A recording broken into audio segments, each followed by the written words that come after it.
Ada seorang syekh cerita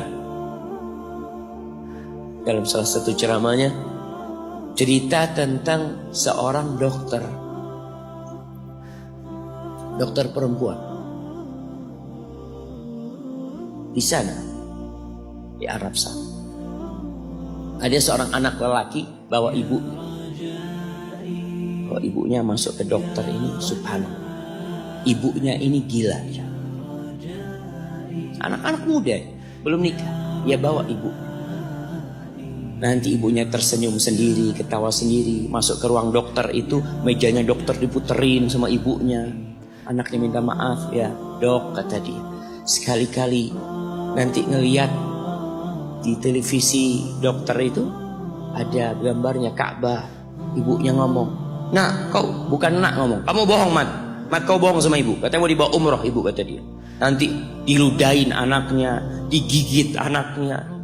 Nanti kerudungnya ibunya terbuka, dipasangin lagi.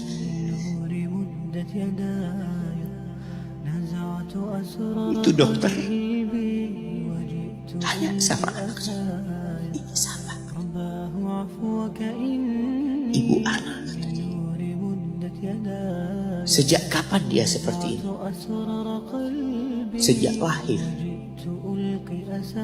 Loh, terus gimana engkau bisa lahir? Iya, sama kakek anak, ibu anak dinikahkan, tapi 10 bulan cerai. Ya karena seperti ini, anak lahir di rahim. Dan seperti ini kakak dia. Engkau berbakti sama dia, kata dia. Dia kan nggak kenal sama engkau. Iya, dia nggak tahu sama anak, tapi Allah tahu kalau dia ibu anak. Tahu kalau dia ibu anak, anak harus berbakti. Ditanya, ibumu sakit apa? Anak ibu kena gula. Setelah dikasih resep, itu dokter cerita, pasiennya keluar, ditutup pintunya. Dokter ini nangis. Dia mengatakan, ana sering dengar ceramah tentang birrul walidain. Ana sering mendengarkan tausiah ustaz tentang berbakti kepada orang tua, tapi ana baru sekarang melihat kebaktian seorang anak sama tuanya. Ibunya gila, dia tetap berbakti. Dan dia mengatakan, iya, ibu anak nggak tahu sama anak, tapi Allah tahu kalau dia ibu anak. Dan yang ngasih wasiat supaya kita berbakti sama orang tua itu Allah, jemaah. Apapun yang dilakukan orang tua kita.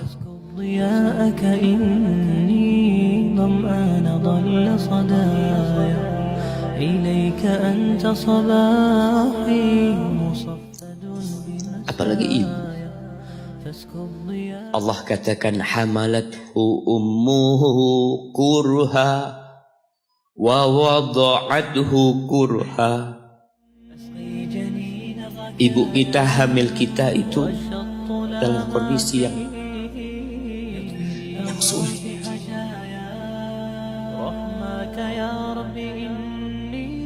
Ada ibu yang harus bed rest demi anaknya lahir.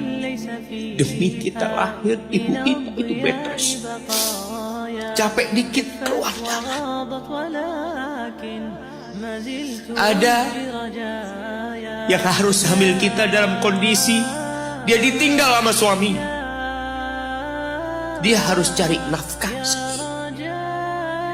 Ada yang harus muntah-muntah demi kita. Allah. Lalu kita berdiri buat ibu kita, capek.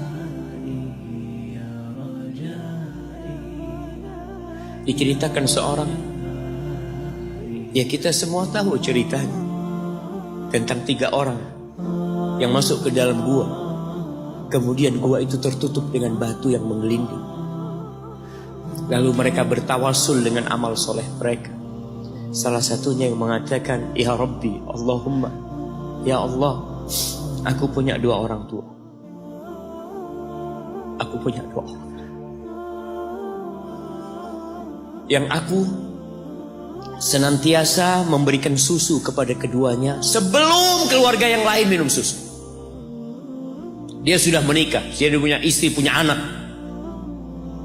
Pada suatu hari, ya Allah, aku kejauhan cari rumput, sehingga aku balik dalam kondisi orang tua sudah tidur. Maka aku pereskan susu buat keduanya, ya Allah. Allah tahu, tapi dia mau cerita sama Allah. Dia ingin tawasul dengan amal soleh dia. Lalu aku taruh di wadah. Aku datang ke bapak ibuku, mereka tidur. Maka aku berdiri di hadapan kedua. Jamaah, bukankah bisa dia taruh di sebelah meja ibunya susu itu? Dia ambilkan meja, taruh di sana, dia bisa tidur. Dia sudah berbakti sama orang tuanya dengan seperti itu. Tapi anak ini tidak. Aku berdiri, ya Allah, aku gak ingin membangunkan keduanya. Dan aku terus berdiri, aku pegang itu susunya.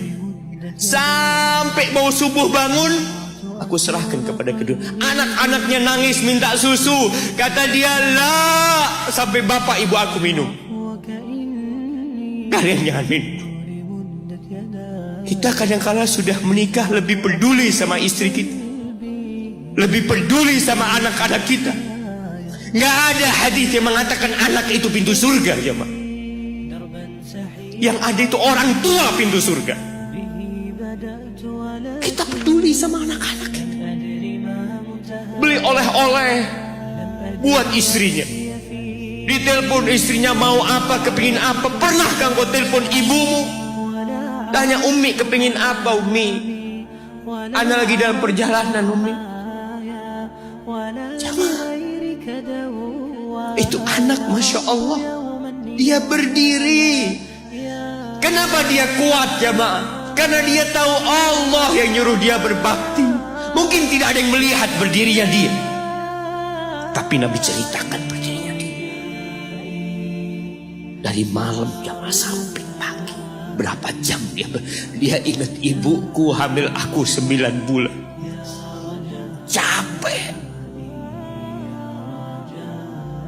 Ana semakin tahu dengan tugas besar seorang ibu dan pengorbanan seorang ibu. Setelah Ana menikah,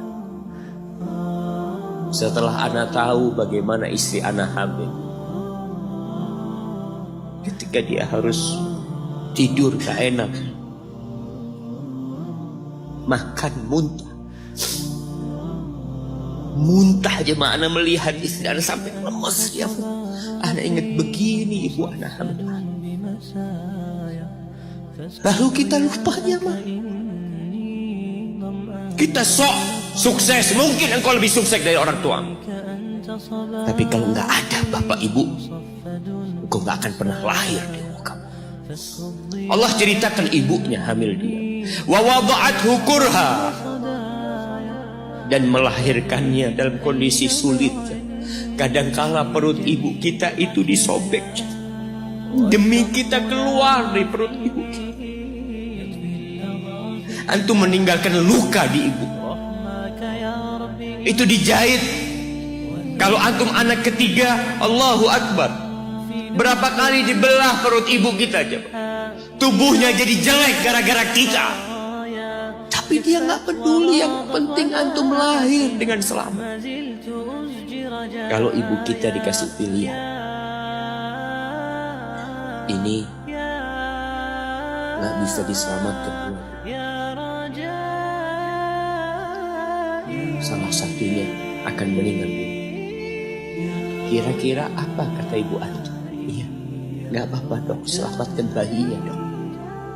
Nggak apa-apa dok, biar dia lahir dok. Subhanallah. Berapa banyak ibu yang meninggal dunia ketika dia melahirkan anak.